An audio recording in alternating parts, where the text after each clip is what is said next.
Forecasters say we could be in for more tornadoes this season. Good evening, everybody. I'm Chris Katz. And I'm Laura Moritz. We experienced our first siren test this year. This as we learned that devastating tornado on the south was on the ground for more than an hour. And it was 2 years ago tomorrow. A twister hit Oak Grove, Missouri, destroying hundreds of homes there.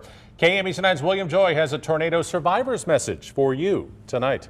Most of the homes around here have been rebuilt at this point, but from the trees, you can see the path of extreme damage from this tornado.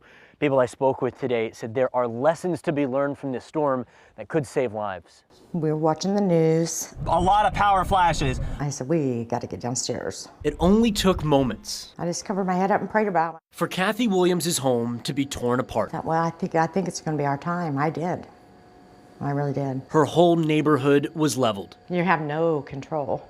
It just happened so quick. Some of her friends on Southwest Clinton Street never moved back.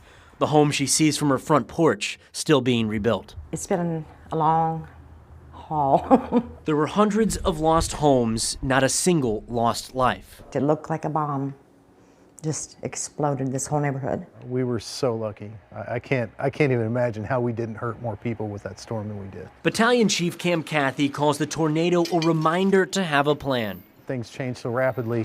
You don't really have time to deal with them as they're happening. If you can't get to a basement, get to a center room and cover your head. We probably wouldn't have made it if we didn't have a basement.